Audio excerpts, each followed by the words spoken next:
What's up, everybody? Welcome back to No Let to Metal. We are in our top 11. Because top it's 11. one louder, isn't it? It's one louder. Sorry. Top 11 of 1989, and we did this for a reason, so why don't we just go ahead and start with that one that's number 11. Hi, I'm Trog, and I'm completely addicted to orange Tic Tacs. I have a mouthful of them right now. So, if I drool, or if I choke on one, or if I mix up some of my merds, you'll know why. Because I have a mouthful of Tic Tacs. Number 11, in common for both of our lists, Ace Frehley, Trouble Walkin'. Technically, this originally was supposed to be Frehley's Comet album. Correct. And I actually have a copy that says Frehley's Comet on the spine. Right, I do too. But I think mainly it's considered to be an Ace Frehley solo album by this big old... But the thing for me is that I always consider Frehley's Comet Ace Frehley anyhow. So well, even the first Frehley's Comet album was technically Ace Frehley's Comet. Right. So it got a little mixed up. Whatever the case, it's all Ace. And this I thought was a very... Definitely, I wasn't a huge fan of Second Coming. It was a very commercial album for him, and it was very much not a typical Ace heavy rock album. No. But this, I thought, was much more a return to form.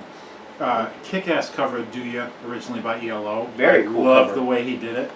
He added his own unique style and charisma, Yep. and made the song an Ace song. Yes. That's what I like. The same thing like 2000 Man. Oh, yeah. He made it and he his did own. it again with Fox on the Run, which I always thought he should cover because it sounded like it would be a good tune for you. Right, and he did a lot of great covers. Then he did that covers album, and it's just like, some of the covers worked and some of them didn't. Yeah, it's almost like you shouldn't do a whole bunch. Just do one at a time. Yeah. Kind of thing. So, whatever the case. Yeah. It's Ace. Hide Your Heart, his version on here that we talked about earlier. Much raw, much Did a heavier, great version. heavier than Kiss's version. It's more believable. It is the best version I've ever heard. I would agree because Ace can sing about living on the streets and stuff like that, and you believe him because he probably was there. And he has that style of voice where it's, I call him can't sing, don't care. Yeah. It's rock and roll, you know what I mean? I don't care if I can't sing, it's rock and roll, you know what I mean? Yeah, you're not going to say, oh my God, Ace Frehley is my favorite virtuoso vocalist, because that's not what he is. No. He's, Alice Cooper has a great rock and roll voice. Ace has a great rock and roll voice. Jimi Hendrix had a great rock and roll voice. Joe Perry project. Joe Perry isn't, you know. But they're not singers compared to like the classical rating of how well you can sing. Yeah, he's not going to put Jeff Tate to shame. No, and he's not going to say, hey, I've got a 5-octave range. Or even Paul Stanley for that matter. Right. Yeah, Paul's got a great voice, but his is strong all on its own. Right. He's not an operatic singer. Right. He just has that kind of voice. Gene Simmons has a great rock and roll voice. But anyway, good stuff. I think it's a solid album, great rock. He's got the Fractured Mirror Suite. He's got part 3 on here now. It's still great. Yeah. If you like Ace Frehley, you'll like this album. That's the way I see it. It's just a great Ace album. One of his best, I think, solo albums. And I think if you put this together with the Kiss album from the same year, Ace wins. Oh, hell yeah. And I'm a huge Kiss fan, Do you hear me saying any disparaging comments about this? Like I could barely contain myself with the other one? Yeah, it's... No, I think this, I would definitely take Ace solo over anything Kiss did in that period. For sure. Even Second Coming. Yep. Ace Frehley, Trouble Walkin'. I think I sent you that copy. Did you? I'm positive I did, yep. Because I found an extra one. You found one without the notch in it. Huh? You found one without the notch? No, I found one with, there was the promo copy with the play it, say it, and the whole thing. Oh, and then the whole promo stick down the back. And whatever, that was back when we were trading bazillion records. Oh, yeah. Well, you know, when you had money, and I had money. Or when I even had a life. You're next, go ahead. Oh, yeah? Okay. This album was big for me, personally. This was a band that I started out just being super into, and I was like, yes, this is my new band. It didn't last long. First 2 albums, though, loved them. Tesla, what's it called? Great Radio Controversy. And the strength for me on this one was the single, Heaven's Trail, No Way Out. It's just one of those songs that hit me where I lived, and there was something about it that spoke to me so much that it like became a theme song for me, personally. The rest of the album is got some great cuts on it. Maybe not as strong as the very first album. The very first album I thought there really wasn't a bad song on it. And to me, this had more substance to it, and stuff that I enjoyed over the predominant hair metal acts of the day that were so popular. At this point, yeah, stuff like Yeah. Warrington, And Winger, Enough's Enough, and yeah. all that stuff that I might have started out liking, but it just got old and stale for me so fast. I never understood how Tesla got thrown into that whole pop metal I thing. think They they were really just I think they were just popular at the same time, but they were much more bluesy, and they never were. You wouldn't call them glam. They were more a jeans and t-shirt kind of band. Yeah, they were. They were just really straightforward, heavy rock band or hard rock band, or of course they're not metal. Shall I? No, I won't piss on this one. But for me, this was an important album. It was a transitional album for me because I was starting to get out of this whole scene in general. But this was one of the last albums that I really liked and bought new, and I just really dug it. Ask me what they've done since, I can barely tell you anything. I lost track of them after this. Now, Characteristically, I do that. It seems like at some point it's like, hey, my favorite band, and then they're just gone. I just forgot. These guys did a cover album that I think is fantastic. They did do a cool cover album. They do cool, and they picked a lot of cool songs. Mm-hmm. I mean, who else does Peter Frampton cover? They did do War Pigs, which I thought was kind of odd. And they did a good job. It Yeah, was very good. Yeah, they did pick some neat songs, and okay, the album after this actually was a big one for me too, because to me, was that Bustin' Nut? no, it was before that. It was that 5-man acoustical jam. Oh yeah. Which was a big hit for them. And to me, as far as I could see through the marketing lens, it started that whole unplugged thing that was going on in the early 90s. Mm-hmm. That was the first record I really remember coming out that it was like, all right, let's just strip down, play acoustically, record it. And then it got huge. Everybody was doing it on MTV. How many bands did those unplugged sessions? Way too many to even say. Yeah, I'm drooling. All of them. Orange stuff. Yeah, I'm drooling and I'm choking on my orange drool. Anyway, yeah, so the 5-man acoustical jam, that was when I was big into that one too. I had very personal reasons for being big into it, and then I forgot about it. Thanks, Tesla. Thanks for the memories. That's my number 10 for 1989. Number 9 for me, this is going to be a shock because it's a totally different genre than anything I've been showing in the rest of the thing. What could it be? Thrash metal. and on top of that, Christian thrash metal. Oh my God! I really got into Christian music. Are you one of them Jesus geeks? Yes, I am. I just got hugely into. It was just amazing for me to discover all these great bands that were musically awesome, but they spoke about things that interested me at the time because I was very much into Christianity and. Right. I mean, I hate to say it, religion. You know what I mean? For lack of a better word. Yeah. I mean, you can now see why I missed all these bands because I was going off the metal route. Right. So I didn't care about any metal bands, much less Christian metal bands. Right. So it's kind of like, duh, no wonder I didn't catch any of them. And I discovered this band and I was just like blown away. It's like, oh my gosh. I had known Vengeance Rising, Yep. you know, before that in '88, and I had known of Deliverance because Deliverance had done songs on that's California Metal Jam, and Yeah. And that's my discovery of Believer too. Was they released the East Coast Metal, which was the play on the 2 California metals, and Believer was the heaviest band on there. And my goodness, this is just great thrash metal. I mean, it's very tight, very riff heavy. Extraction from Mortality. I love the cover art. I love the purple and black. I love everything about this album. Matter of fact, I've got an old flyer in there from when they played with Red Ink, Cool. Texas show they did. But And you look at it, it's like the album art is really cool and the coloring's really cool. You see the logo, it's just straight up Believer. There's nothing stylized about it. Nope. But it just totally works. This was their logo at the time. Yeah. But they, for whatever reason, they didn't use it on the cover. Anyhow, they ended up touring on with their next album with Obituary and Sacrifice from Canada, who are another thrash band, and then Obituary, of course, were not Obituary, Bolt Thrower. And How did you mix up Obituary and Bolt Thrower? I don't know. I just had Obituary in my head for some reason. Bolt Thrower were definitely death metal too. That's probably why. But they were more simplistic, grunt and grind death metal. Okay. Anyhow, I never got to see Believer live. I wish. But yeah, this definitely making my top 10 films. This is number 9, Believer. Awesome. Extraction from No, Mortality. that's your number 10. No, it's 9. We're going 8. Oh, Ace. Both of our 8. 11, 9, 8. Now you're on 7. Keep going. You're right. Really? Okay. Yeah. But we don't have all these in common. I should probably. We don't have anything in common. Yeah, except we for only the top. had like 2 or 3 at the most. I think the top 2. Top 2 and the ace. And the ace. Were the only ones we had in common. So this was a weird Yeah. top 10 that we're doing. Basically, we chose our top 5 each.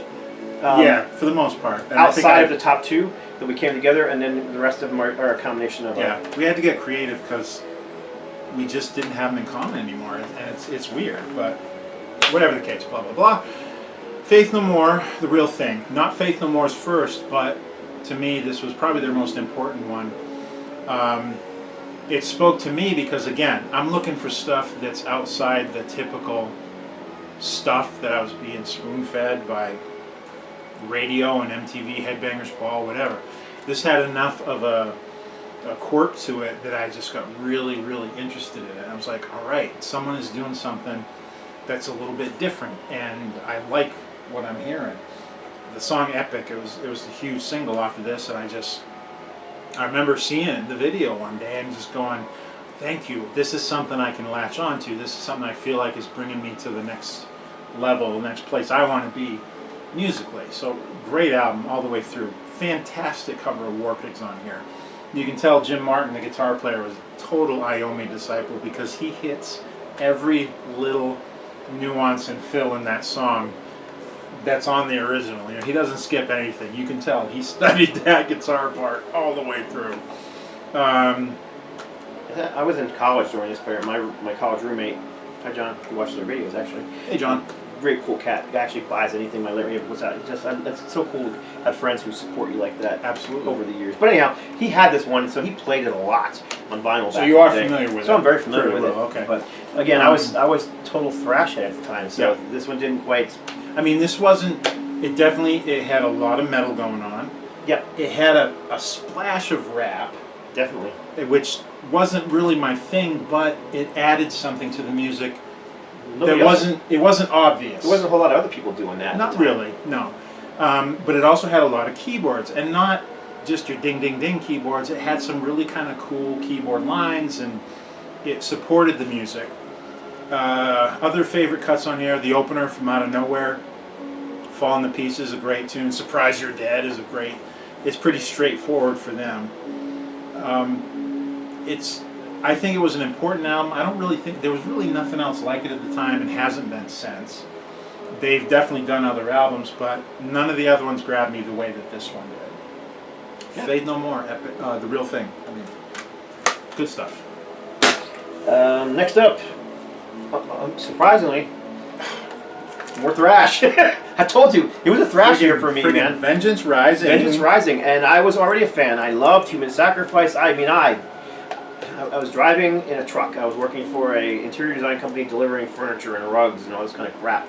And I drove past a store and it was like Christian music and CDs. I'm like, oh, cool, I'll have to check that out. I don't even know what CDs at the time. But anyhow, I drove past, so I went and made my delivery on the way back. I stopped in, and they always had those listening centers. Mm-hmm. And I grabbed Human Sacrifice, and I was like, oh, that's a cool cover. And I was like, so I put that in, and I was like, oh my gosh, this is intense. I gotta buy this. I want to be in this band. So I did. I bought that record. And I mean, it was actually a tape at the time. I bought that tape, and I loved it. I devoured the tape. Took it back to college. My roommate and I both liked it. And hi, John. And Same John? Same John. And John Cotter. And Mr. Carter! Yeah. Anyhow, this I couldn't wait for the follow-up. And this was the follow-up. Little did I know that first album was actually a mixture of writers. You know, that Vengeance had been around with multiples of people like Right. Glenn Rogers and stuff. Right. So this was a very different album. It's still very heavy. I remember actually buying the record and laughing at the cover. It's just hilarious. And I get the idea behind it, but for some reason at the time, Did it offend some people with delicate sensibilities? I'm sure it did, but to me, I found it literally laughed. I remember looking at it and laughing at the cover. It's hilarious. I mean, come on, look at Roger's face there. I mean, Oh, it is. It is funny. It's comical, but and he's wearing a Deliverance shirt, which I always thought was cool. Oh, that's a riot. He's actually wearing the Greeting of Death. That's what I was going to say. Is that the one? The Greeting of Death? Greeting of Death shirt. But yeah, it's got a little more of a different influence. So now you've got Doug Thiem doing a lot of the writing, along with Larry Farkas, whereas you no longer have the Glenn Rogers riffs going on here anymore. And Doug was a huge fan of Sabbath, Oh, yeah. and Yeah. Rainbow, and Aerosmith, and Scorpions. Yeah. So now you're getting that thing going on here. And then you've got Larry Farkas, who was a big disciple of Uli Roth and Scorpions. And so you got the bow on and Led Zeppelin. So it's got a little bit more of that rock and roll vibe getting mixed in with the thrash. Yeah. And then you got a drummer who was in the band who was not even really a thrash fan. You know. Yeah. He never was. So he was always their fill-in drummer until they found a drummer. But they never did. They never did. So yeah, he was the vintage drummer, and he could play the stuff. So, but it was never his thing. So, but yeah. And I don't think it's ever really fair to call Vengeance Rising just a straight up thrash band, because they had too many unique qualities that set them apart from just thrash. Right. You know what I mean? Oh yeah, yeah. So anyhow, I love this record from front to back. Roger Martinez actually wrote some of the songs in here. His are some of the shorter songs. But yeah, songs like, they had longer songs now too. Love Warfare. I mean, I just remember hearing that with the first track, and it was a CD at the time. I popped that CD in, I'm listening to it on the way home, and yes, this is what I want to hear. Just driving. What are we in? Warfare! What are we in? Warfare! I just loved it. Who would have known that, you know? I dig this. Yeah, that font. That's the Aussie font from Diary of a Madman. Yeah. And I've never seen anyone else use it, which is cool. That's my little... Because I don't know this album. And this I album know of it. impossible to find on vinyl. It was only released in Europe. And My yours copy is came. signed. My copy actually came signed from Larry Farkas. He had a couple copies, and he gave me one. He said, "I'm going to give you this." This is when I was in the band. He So said, the only signature you don't have is Roger. Roger Martinez. He said, "I'm going to give you this." He said, "But you need to promise me you're not going to sell it on eBay," because and at the time everybody was doing that. So I was like, Scott's not going to do that. "No." Actually, I had to take this down off my wall to bring it here because I actually have this framed. So yeah, it obviously that's why it's in my top 10. So Awesome. yeah, great stuff. There definitely is. I'm trying to think of the name of the song. Which one? Into the Abyss definitely has some of that purplish vibe. And then after this, of course, the band would leave Roger Martinez with the name, and they would go on to form Die Happy. Die Happy. Die Happy, I was really into. Now Die Happy, those guys. definitely even more heard the Deep Purple and the Led Zeppelin, because that's what they were into. And then the vocal style for Die Happy was completely 180 and degrees. you know why they liked his vocals so much is because he had that Ian Gillan quality to him. Yep. Robin Calabasuri. Yep. Sorry, Nick. All right. Okay. Very important album for me, and we're getting close to the top. So now I feel like I'm in my ballpark. And this is another album my roommate loved and played a lot. Yeah. Huge album for me. I discovered these guys because Hi, John. they played Mr. Carter. They played a small club in Portland where I was living still with DT Seizure at the time. I was headed home late one night, went by the bar. It was already closed down, so it was like past 2 in the morning. God knows what I was doing. And I see this poster, and it's just got this cool black and white shot of a guy like going nuts on stage, a singer, and this yellow background with a black logo, Soundgarden. And I just saw it, and it was just caught my eye so much. I had no friggin' idea who these guys were. I'm in Maine. I'm like 3,000 miles away from these guys where they were. But they just happened to be in town, and just the graphic of the poster caught my eye. I ripped it off the club, brought it home, and hung it on my wall. And then I tried to find their music. And when I did, you know, this is actually Soundgarden's third or fourth release by this time. It's their second full-length album, but it's on A&M Records, so it's their first major label release. And I love this all the way through. This is probably the Soundgarden album that I knew the best. And obviously they went on to incredible success after this, but they were nobody at this point. They kind of rode the grunge wave, because grunge became huge in the 90s. But this is all pre-grunge. I know, and Soundgarden, to me, that had a very Sabbath vibe to it. Very. And the same with Alice in Chains. They were pre-grunge as well. Yeah.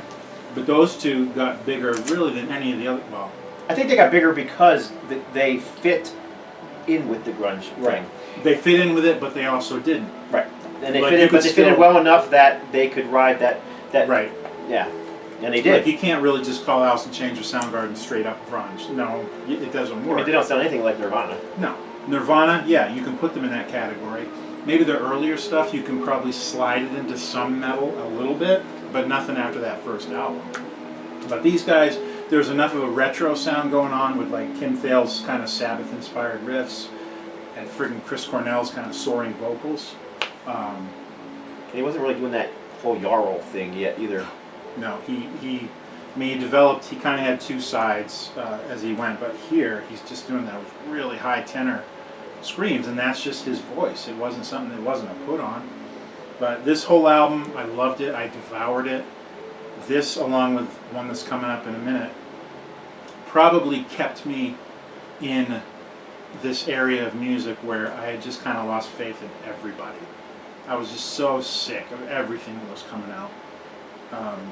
See, that's what it was, how it was different, because to me, I loved the music that I liked, but I was discovering this whole wave of Christian things, which was Yeah, see, I wasn't there yet. which was new to me, because Right. it was like, where are these bands coming from that I Yeah. never heard of before? See, that happened to me in the 90s, but it was not in the metal genre. It was in stuff that was just outside of it, which is fine. I gave a lot of music chances in the Christian music arena, genres that I wouldn't have given chances with their secular counterparts, that's just the way I work. But getting back, digressing. Soundgarden, Louder Than Love, 1989, huge album for me. Could easily have even been my number one, for sure. This is one of the albums that I think of when I think of that particular year. If you haven't heard it, get it. All right, my next one is shockingly another thrash album. What can I say? I was into thrash. That's what I was into at this point, you know. Yeah. And Dark Angel were, people call them B-grade Slayer or whatever. I liked them better than Slayer. I don't think it sounded anything like Slayer. I don't either. They had Slayer inspired. They were obviously Slayer inspired, but And this is Ron Reinhardt? this is Ron Reinhardt's full-length debut. After the Ultimate Revenge, again, that's where I first heard him. I discovered, I knew who Dark Angel was, but I heard that, and I was just like, wow, that's freaking fantastic. And that's what you get here. This is Ron Reinhardt's, actually my copy's autographed by Ron. Awesome. Ron's a very good friend of mine, man. Anyhow, long story. I won't get into all that. But the music is just, it's just pummeling. Yeah. That's how I would describe it. Beat you over the head with a hammer. Constant, you know what I mean? And Ron's got a very unique vocal style. He sounds like Ron. He doesn't sound like James Hetfield. He doesn't sound like, Joey Belladonna or, all these vocals that kind of try to sound like Rob Halford. You know what I mean? He sounds like Ron. Yeah. Nobody else really sounds like him. He's himself. And that's I love this. And there's just not a bad song on here. Every one of these songs they probably still play live, because they still do play live. Is Ron back with them? Ron's been with them since 2014. They haven't recorded anything new, but they've been doing a lot of shows. Okay. Across the globe. Of course, Gene Hoglan, drummer, is just a monster drummer. He plays in tons of different bands. And Eric Meyer, Mike Gonzalez, Jim Durkin, classic guys, and then Ron Reinhardt. Ron. Love it. Could have swapped out with my next one. I had a hard time because I like really the Believer, the next one up, this one. They're all kind of just, these were the albums that were dominating my turntable in 1989. Yep. Awesome. This is another album that was huge for me at the time. Bought it brand new. I had just gotten into them maybe the year prior. St. Vitus, one of the original Sabbath torch carriers, The original traditional doom bands. Yeah. Them in Trouble and Pentagram at the time really were the only ones doing it that anybody knew about. This was their fifth album, appropriately titled V. And in many ways, this is probably my favorite Vitus album. It's a great collection of songs. It's not incredibly long. It's only 8 songs. None of their albums are very long. No. But it was Wino's third album, so he's well entrenched in the band now. And this is just a great album. There's not a song on it I don't like. One of my absolute favorite songs by them is I Bleed Black. Love that cut. Another one that's kind of an acoustic number, but Dave Chandler, the guitar player, is doing lead vocals on, and he's got a very unique approach to his singing, just the way he does with his guitar playing. It's called When Emotion Dies, and it's just such a dissonant, quirky song, and I love it. I love that friggin' song. Another one, kind of an epic length, it's called Jack Frost, which is about the character Jack Frost in a winter kind of song, and Dave Chandler goes into a kind of a tip of the hat to KK Downing's Deep Freeze from the first Judas Priest album that really feedbacky guitar noise, kind of simulating the sound of ice freezing and stuff. Really cool stuff. Great album. If you don't know any Vitus, I recommend this one highly. It's just a very solid album. I just don't think Vitus has a bad album. If you They like don't. their They style, don't. they don't really have anything bad. I mean, it's just... They do it very well. All right. Before we get into our top 2, this is the last one, so this I guess is number 3. Yep. This is actually a reissue, and Deliverance, self-titled. Is this your cover? This is my Now explain to me what cover. you did. Okay, well the original cover had it's very similar to this one. The original cover had the chain going across like you see here. But it was It was straight. straight. Okay. Yeah, and I just thought that looked. I always thought that looked kind of dumb. Yeah, I love what you did, and it was very simple. And it actually is the same chain. What that's people always ask me where'd you get the chain from? That it's the same chain. I took the chain, I brought it into a program, and I morphed it into this look. Awesome. I opened up the things a little more. I closed this one up a little more. I wanted it to make it look like it really snapped apart, rather than just being. It just doesn't make any sense. Yeah. And then I went to the original logo that the band used before this album came out. Always had the blood splatter behind it. But it was like this, where it just looked like someone had been whipped. You know, like Jesus had been whipped. How many times was he whipped? 39. 39 times, and that's kind of what the back of the logo looked like. But when the album came out, the band was disgusted to see this kind of cartoony looking. Woody Woodpecker blood. Yeah, it was very cartoony looking, and they didn't like it. They were very clear to me that they didn't like it. So when So they actually requested that. no, they didn't request it. Oh. I just knew they didn't like it. They were very clear that. At this point, I had known these guys, and when I put this out, I was friends with them, and I had known from Glenn and from Jimmy Brown that they were very unhappy with what the record company did with their cover. So when I was this is the first release on my own label, New Life to Metal, and I said, all right, we're going back to that logo. We're going. Awesome. So, and I also took, it's very hard to see, I'm sure, on camera, but I also added some color into the background. It's not just straight black. Yeah, you definitely brought out. But I anyhow, mean, it's so similar to the first album that almost you wouldn't notice it, but yours just it pops more, like you said. Yeah, that was what I went for. And I knew when you were going through this process because you shared a couple of the drafts with me. Yeah. And I love what you did with it because it's not that you altered it so it's unrecognizable. You just brought out the best in it that should have been there initially. Right. And the band liked it so much that since that time they've been using this blood splatter logo. They're touring, they're doing some shows in Europe and whatnot, and they've had patches made with this blood splatter. They got buttons made, and their new album that they did last year, 2017, has the same blood splatter logo on it and whatnot. So yeah, they really like the way it came out as well, which makes me happy. And then very cool. The original back cover sucked. I mean, it looked like those other ones with the lyrics and the You did a very similar treatment with the Sacred Warrior. It's very similar. I wanted the classic 80s thrash metal feel, and that's what I went for. Yep. Musically, I'd say this not really thrash. I'd say this is more along speed metal because Jimmy Brown is very clean, melodic voice. He eventually kind of adopted more of a David Bowie-esque style, but on here he's just singing. Even on the Deliverance stuff he did? Yes. Oh, okay. Yeah. Later on, not here. I mean, like I knew was it Jupiter 6? That project was very highly influenced in that area. Right, not music, but Deliverance had heavy stuff with him still doing the Bowie-esque style vocals. Okay. Like a song like 1990. Okay. Which was a mid-90s song, but this, speed metal. No Time was one of their biggest songs on here. Starts off as a mid-paced chugging riff and song. It builds up to a speed metal song, and it's real fast, paced riffing. Is this one was Psalm 23? No, that would have been Weapons of Our Warfare. Okay. If you will, The Call, No Love. They also did a cover of a old worship song, Jehovah Jireh. Jehovah Jireh, okay. Same time as they did, and they do a great job of it. They do a chug, chug, chug, but it works on that song, you know what I mean? So yeah, chugging. I bought this album as a new release, and I was addicted to this album. I just couldn't get enough of it. For some reason, it reminded me at the time of Death Angel. Okay. And I was like, these guys are fantastic. I walked into just a record store, and the guy's like, he knew me. He was like, dude, check this out. You're gonna love this. And sure enough, man, I loved it. And I love these guys to this day. I mean, part of me's kind of sad that I missed all that because I know that getting into it later is not the same as getting into it when it's new and there, fresh. Yes, And, when and it's happening. when it's the new thing happening. Yeah. And it's not something you can really return to necessarily. But anyhow, I love it, and I was so blessed to be able to have this on my label, and this is actually we did a crowdfunder for this, and that's how the whole label started. That's how Very Let cool. Them Know Records started, because of this album. Very cool. So, Yeah, I remember that. All right. number 2. Now we're in sync. And no longer are we doing there's no more thrash. Are you sure? No more thrash. Just a touch. Maybe. Just a touch. Maybe. All right. Again, This one's definitely not thrash. no, but a huge album that I was not into when it came out. Just because I didn't know about them at that point.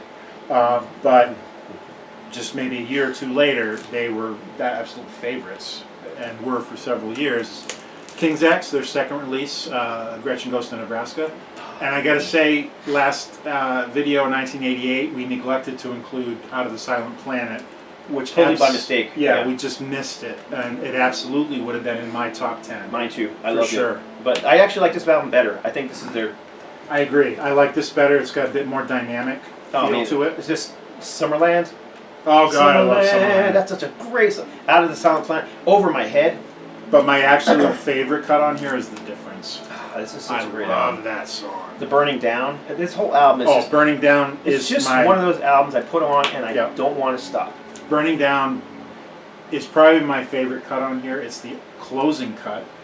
And I love the song, but it's the sentiment and the idea of it that really grabs me. And the opening line, "Where are you tonight?" I think I've stolen that tons of times in like poems I've written and stuff, because there's something about it that just grips me. I don't know what it is, but some of us know love, some of us know the burning down. I friggin' love what it says. I like the artwork. The Gretchen Goes to Nebraska was off of the, oh come on, what book was it? It's based on Narnia. That's a go. I Thank believe, you. yeah. It's almost like the King's X C.S. Lewis, that's what I was trying interpretation to say. Yeah, interpretation of they Narnia. had a lot of C.S. Lewis inspiration Yes. in the first couple albums. Out of the Silent Planet was the name of the first album. Yep. It's also the opening cut on here. And it was the name of one of his books. It was from the Space Trilogy. That was Yep. the opening book from the Space Trilogy. I read that Space Trilogy. It was so weird. Oh, I friggin' loved it. I devoured it. Loved it. But it was definitely weird. It was weird. It was sci-fi before. It was like sci-fi before the space age. Yeah. And instead of traveling in rockets, this guy traveled to other planets in a coffin. Yeah. Remember? It was just is like weird. so weird. But it was before, like, it was written in the 30s or the 40s, I think, and it was before there was a lot of that kind of space age rocket type stuff. Yeah, great album. And they don't sound like anybody else. I don't know where their sound came Yeah. from, but they sound like... There are a couple other bands that sound like them. Oh yeah, For Galactic sure. Cowboys, Atomic Opera initially, yeah. Yeah, there was several bands that sounded like them that actually came from the same area. Yeah, and Sam But that Houston. sound, like unlike the Seattle sound, which became huge, Oh yeah, this was this very. sound never caught on. This It was very localized and very specific. Sam Houston was their manager, and I think that he had involvement with those other Galactic two Cowboys, bands. yeah, definitely Galactic So Cowboys. he had some kind of input into it. Now, after their third album, that kind of disappeared. Yes. They were still the same band, but that specific kind of production value, It they just lost changed. it. Yeah. And they were no longer with that guy anymore. Yeah, so exactly. But what a great album. it just still sound like, the three vocalists. Oh yeah. I mean, Jerry, the drummer, doesn't sing as much, but Ty and Doug, they share vocal And qualities. you could tell. I mean, it's like Gene and Paul. You know what I mean? They harmonize. Their voices are awesome together. A lot of people say they helped develop that Beatlesque. Yes, very much sound. so. There's a lot of Beatles influence in there, especially with Ty's input. There's a lot of Rush influence. There's a lot of Police influence, sounds like that. So there's progressive elements. And they were a power trio. They were a power trio. And if you hear the stuff prior to King's X, which was called Sneak Preview, that stuff is even more apparent. Yeah. Those early influences. Yeah, great stuff. And I'm so glad we didn't I love forget Doug them. Pinnick's voice too. He's got a very, it's- very soulful Yes, yes, you gotta love it. Gotta love it. voice. And number one. This might be a shock that this one one was number one. This But one was it was easy. both very high in our lists, and This was probably, I mean, outside of that Soundgarden. you'll probably be able to see why we agree on this one, because Oh yeah. you saw where Trog's been going with his and where I've been going with mine. This kind of meets. This actually had this met in the middle. This is the best of both worlds to me. This was VOIVOD, Nothing Face, 1989. Yep. Progressive as hell, and they'd been heading in this direction for a couple of albums, but they hit the apex right here. Right. So they were a thrash band. Yes. And by this point, they were moving away from pure thrash into There's still elements of it. Oh yeah, But definitely. the sound is so much cleaner, but it doesn't sound like they polished out the grit. It's still Voivod, and it's still got metal. all that initial grr that they had, but it's so much more refined. It's so much more progressive. The songwriting is matured. Snake's vocals are no longer screechy and grunty. He's actually singing. He doesn't have that kind of punky quality that he had as but much. he has a very unique tone to his voice. Yeah, he doesn't sound like anybody else, and No. I don't think anybody sounded like him since. No, absolutely not. And when they lost him later on, they lost a huge part of their charisma. They did, and I'm glad he's back with now. The other thing with him is the way he enunciates his lyrics. He'll throw the emphasis on the wrong syllable all the time, but it totally works. You're listening to it, going, "That sounds so cool. What the fuck's he saying?" And you go read it, it's like, "Oh."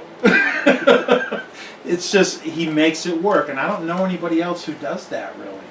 And of course, Away, the drummer, he's responsible for all the artistic Badass artwork. expression. It's amazing. He's created an entire world for them just based on the visuals that other people have since used. Oh my gosh, he's amazing. And of course, they did the cover of Astronomy Domine here, which is the opening cut on the very first Pink Floyd album, headed by Syd Barrett. Yep. And they did such a great job with it. Yep. I mean, it definitely was the hook that got me to buy the album. And when I heard the whole album, I was like, oh my God, thank you. Thank you. What a great album this is. And I know I'm gushing, but it's just like, it was such a great I agree. breath of And fresh I was air. already a huge Voivod fan, so I didn't see it as a big departure. I just saw it as the next step, and it was. But it was a surprise to me because I didn't think I liked Voivod, but after this, I loved Voivod. Yeah. This really cemented me. And so it was an easy pick for number one. Yeah. It really is.